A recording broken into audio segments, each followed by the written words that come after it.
जी, तो मेरे प्यारे बच्चों, अपने आगे उस सिलसिले का आगाज़ करते हैं दोबारा से, जिस सिलसिले को हमने मुनक़ता किया था। चुनांचे हफ्ते भर की जाँ-फ़िशानी के बाद, यानी बहुत ज़्यादा मेहनत के बाद एक औरत के सामने इस बात का एतराफ़ करना पड़ता है कि मैं इस दौड़ में पीछे रह गया हूँ। जब तक वो मेरे कमरे में बैठी रहती, मैं कुछ खिसियाना-सा होकर उसकी बातें सुनता रहता और वो निहायत आलिमाना अंदाज़ में भवें ऊपर को चढ़ा झाँककर बातें करती। जब मैं इसके लिए दरवाज़ा खोलता, इसके सिगरेट के लिए दिया सलाई यानी माचिस जलाता या अपनी सबसे ज़्यादा आरामदेह कुर्सी इसके लिए खाली कर देता, तो मेरी खिदमत को हक़ निस्वानियत नहीं, बल्कि हक़ उस्तादी समझकर कबूल करती। महफ़िल के चले जाने के बाद निदामत यानी शर्मिंदगी बतदरीज बतदरीज का मतलब होता है ग्रेजुअली गुस्से में तब्दील हो जाता। मुझे बहुत गुस्सा आना शुरू हो जाता। जान या माल का इसार यानी जान या माल कुर्बान करना सहल है, आसान है, लेकिन आन के खातिर, इज्जत के खातिर एक नेक से नेक इंसान भी एक नेक दफा तो जरूर नाजायज जराए के इस्तेमाल पर उतर आता है, यानी वो भी कोई गलत काम करने पर उतर आता है। और ऐसा क्या किया इस भाई ने जिसका ये जिक्र कर रहा है? ऐसे में मेरी अखलाकी पस्ती समझिए, लेकिन यही हालत मेरी भी हो गई। अगली दफा जब महफिल से मुलाकात हुई, तो जो किताबें मैंने नहीं पढ़ी थी, इन पर मैंने राय जनी शुरू कर दी। यानी महफिल जो हफ्ते भर में 8-10 किताबें फेंककर मेरे कमरे में चली जाती थी, अगले 2 दिन के बाद मैं उस किताबों के ऊपर बातें करना शुरू कर देता और महफिल के सामने जाहिर ही करता कि ये सारी किताबें तो मैं पढ़ चुका हूँ और तुमने हफ्ते भर में पढ़ा, मैंने 2 दिन के अंदर पढ़ दिया। ये काम जो है वो उन्होंने करना शुरू किया, यानी मासूम सी लड़की के सामने झूठ बोलना शुरू किया, उसको धोखा देना शुरू किया। अब ये इनकी अखलाकी पस्ती थी जिसका ये इजहार यहाँ पर सामने कर रहे हैं, लेकिन इनका ये भांडा फूटता है और कैसे फूटता है जरा आगे चलिए और हम देखते हैं इसमें। तो फिर वो कहते हैं कि अगली दफा जब महफिल से मुलाकात हुई तो जो किताबें मैंने नहीं पढ़ी थी, इन पर भी मैंने राय जनी शुरू कर दी, यानी अपनी बात करना शुरू कर दी। लेकिन जो कुछ कहता संभल संभल कर कहता, तफसील के मुताबिक कोई बात मुंह से ना निकालता, यानी कोई ज्यादा तफसील नहीं बताता था, इसलिए कहीं महफिल को पता ना लग जाए कि मैं तो गलत बोल रहा हूँ, मैंने तो किताब पढ़ी नहीं है, इसीलिए बहुत एहतियात शुरू में थोड़ी सी बात करता और बाकी सारा जो है वो कहता महफिल अब तुम भी तो बताओ, तुमने भी तो ये किताब पढ़ी है, तुम बताओ तुम्हारा क्या ख्याल है इस किताब के बारे में। शुरू में थोड़ी सी बात करके फिर महफिल के ऊपर छोड़ देता और महफिल की गुफ्तगू से कुछ थोड़ा सा अंदाजा लगा के फिर थोड़ी सी कुछ बातें छोड़ देते। इस तरह से महफिल की बातों का अंदाजा वो लगाते रहते और अपने साथ कुछ ना कुछ वो बातें शामिल करते रहते, जिससे महफिल को अंदाजा ही नहीं हो पाता कि ये इतना बड़ा धोखेबाज आदमी किताबें पढ़े बगैर मुझे ये सारी बातें बता रहा है, बहुत बड़ा धोखेबाज। महफिल को ये बात नहीं पता चलती, लेकिन अहमद शाह पेट्रोल बुखारी अपने बारे में तो जानते थे ना ये बात कि वो एक मासूम सी लड़की को धोखा दे रहे हैं। तो अब जरा देखिए हुआ क्या, आगे चलिए। फिर क्या होता? वो कहते कि लेकिन जो कुछ कहता समझ समझ कर कहता, तफसीलात के मुतालिक कोई बात मुंह से ना निकालता था, सरसरी तौर पर तनकीद करता था और बड़ी होशियारी और दानाई यानी बड़ी अक्लमंदी के साथ अपनी राय को जिद्दत कर देता था, यानी उसे नए अंदाज से पेश करता था। किसी नॉवेल के मुतालिक मैबिल ने मुझसे पूछा तो जवाब में लाओबालियाना कहा। लाओबाली किसे कहते हैं? हाँ, मेरा ख्याल है कि ये यूं नहीं, इसे ऐसा होना चाहिए था, लेकिन मुसन्निफ ने इस तरह बयान करके शायद ठीक नहीं किया, कि शायद उसके ख्याल में ऐसा ठीक भी था। यानी ऐसी बात कह जाओ कि जो इधर और उधर दोनों के लिहाज से परफेक्ट बनती हो, और मैबिल की ऊपर फिर बात को छोड़ दिया कि तुम्हारा क्या ख्याल है मैबिल, तुम बताओ। इस तरह से अपनी बात नहीं कह देते थे। मसलन हाँ अच्छी है, लेकिन कुछ ऐसी अच्छी भी नहीं। मुसन्निफ से दौर जदीद का नुक्ता नजर कुछ निभ ना सका, यानी उस नए जदीद दौर के अंदाज को सही से बयान नहीं कर सका, लेकिन फिर भी बाज नुक्ते निराले हैं, बुरी नहीं।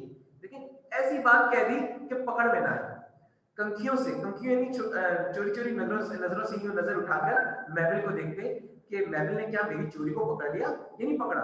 कंखियों से महबिल की तरफ देखता गया, लेकिन इसे मेरी रियाकारी बिल्कुल मालूम नहीं, यानी इसे मेरी चोरी का और बेईमानी का अंदाजा बिल्कुल नहीं हुआ। ड्रामे के मुतालिक कहा करता था, क्या कहा करता था, अगले सफे पर चलते हैं।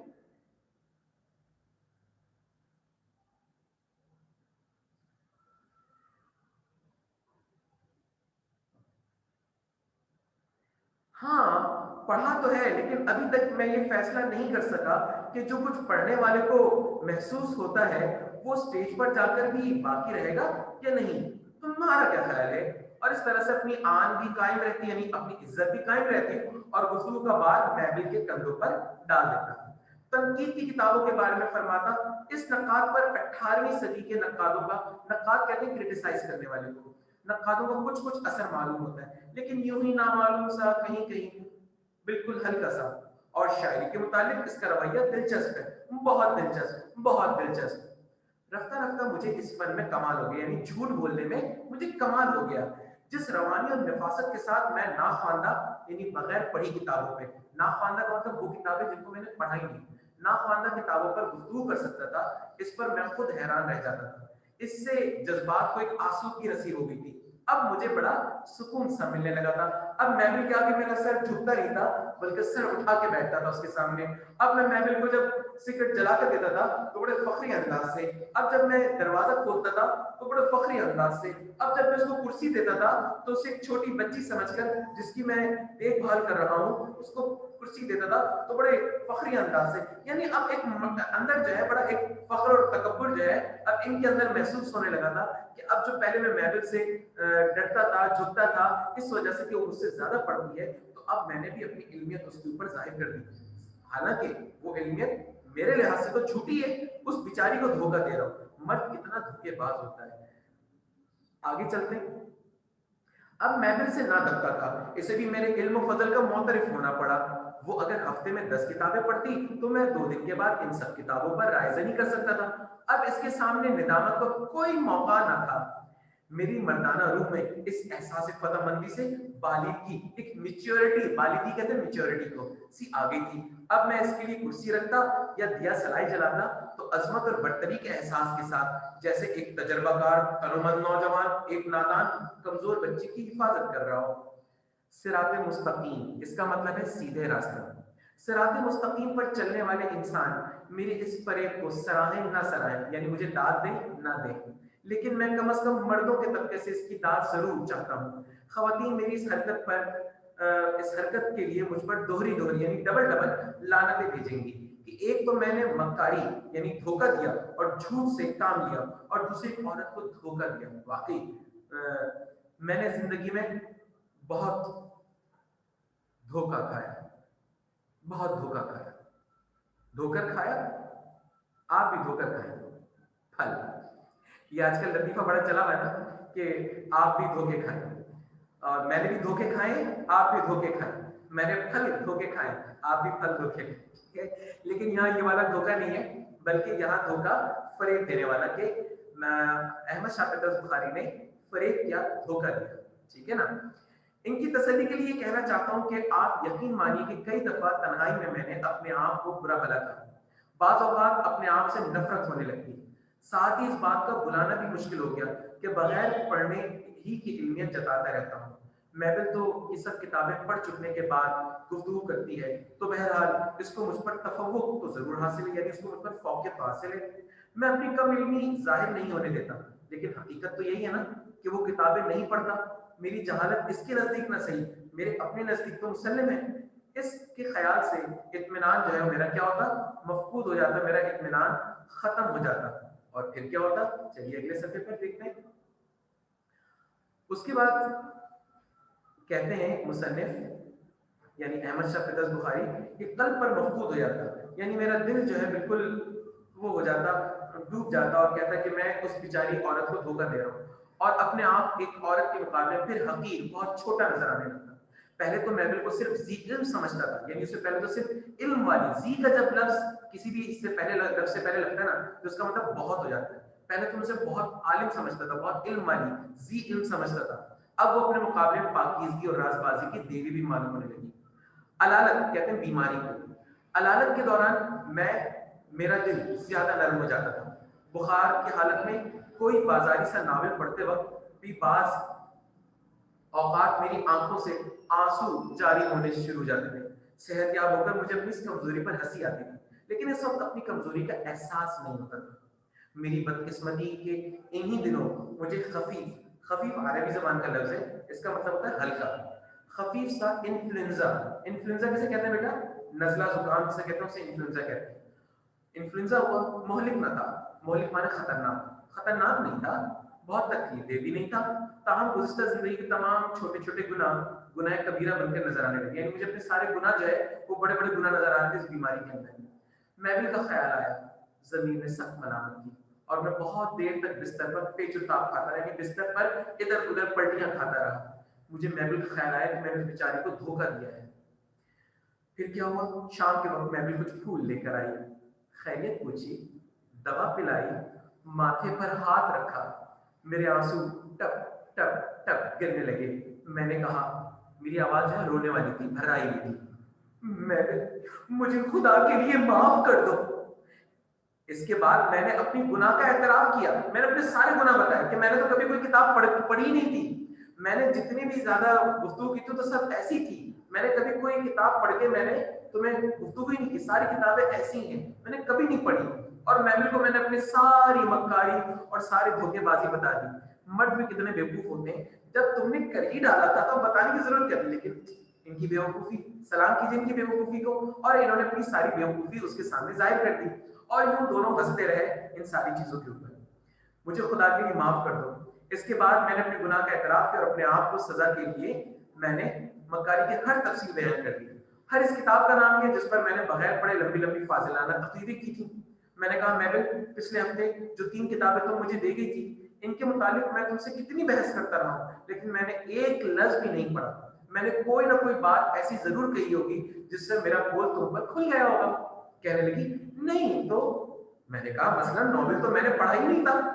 कैरेक्टरों का मतलब किरदार, कैरेक्टरों के मुताबिक जो कुछ बक रहा था वो सब मन गढ़ंत था, सब फजूल था, मैंने तो ऐसा कुछ पढ़ा ही नहीं, तो मैंने तो जो कुछ बोला अपने पास से बोला।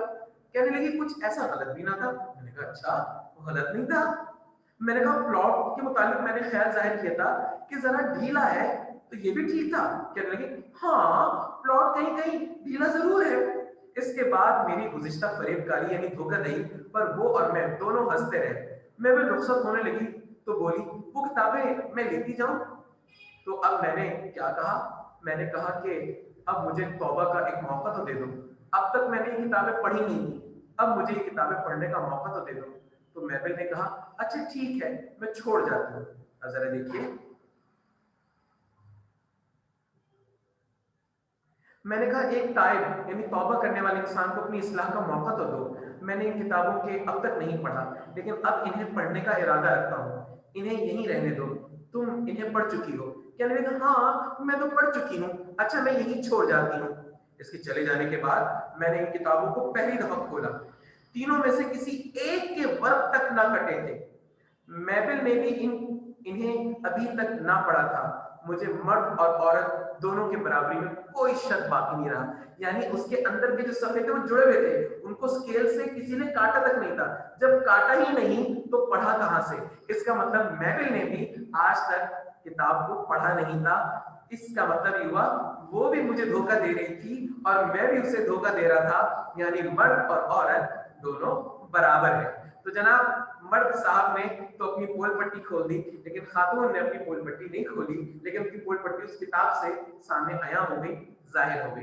तो ये था हमारा मजमून, मैबिल और मैं, और इसके मुसन्निफ जो थे अहमद शाह पितरस बुखारी थे। और ये देखिए आखिर में लिखा माफूज अज मज़ामीन पितरस, ये जहां से लिया गया है उसका नाम है मज़ामीन पितरस।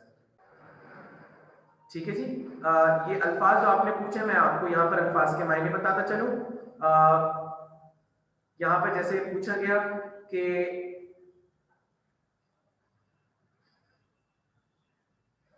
हकीर, हकीर नजर आने का मतलब है छोटा नजर आना। इसी तरह से यहाँ पर एक लफ्ज पूछा गया बतदरीज, बतदरीज के मायने होते हैं ग्रेजुअली यानी स्टेप बाय स्टेप। इसी तरह लफ्ज पूछा गया महाल, महाल के मायने मुश्किल। ताइब माने तौबा करने वाला। मफकूद का मतलब रुक जाना, कहीं कोई चीज स्टॉप हो जाना। वर्क माने सफा होता है, यानी पेज, ये एक सफा, ये दूसरा सफा, आगे पीछे को मिला के वर्क कहते हैं उसको। और इसमें कहा गया कि धोखा किसने दिया? धोखेबाज दोनों थे, दोनों ने एक दूसरे को धोखा दिया, इसीलिए कहा गया कि दोनों बराबर थे। राजबाज एक दूसरे के राज रखने वाला। जाविशानी बहुत ज्यादा मेहनत, खालिस खुलूस के साथ, बहुत ज्यादा खुलूस के साथ। ठीक है जी बच्चों, तो उम्मीद है कि आप लोगों ने इस सबक से बहुत कुछ सीखा होगा। हशरातुल अर्द का मतलब होता है मामूली कीड़े मकोड़े। हशरात कीड़ों को कहते हैं और अर्द जमीन के कीड़े मकोड़े।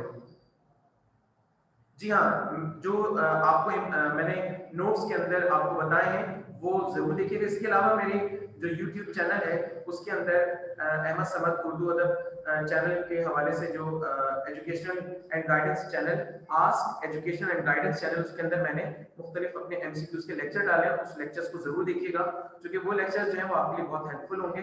उसमें तमाम तर एमसीक्यूज मैंने सॉल्व करके बताया बाकायदा पूरे 10 ईयर्स के, उसको भी अच्छी तरह से देखिएगा। मसावात कहते हैं बराबरी को। ठीक है, ठीक है बेटा, इसी के साथ आज हमारा ये लेक्चर खत्म हुआ। और एक बस ये ख्याल रखिएगा, यहाँ से कसीर इंतखाबी सवालात के साथ साथ यहाँ से आपके पास जो दूसरी चीज आएगी वो खुलासा आएगा। इस सबक को 2, 3, 4 दफा पढ़ने के बाद इसका खुलासा आपने खुद लिखना है और इंशाल्लाह खुलासा लिखने की जो मश्क है वो भी हम आपको इंशाल्लाह इस हवाले से कराएंगे। ठीक है।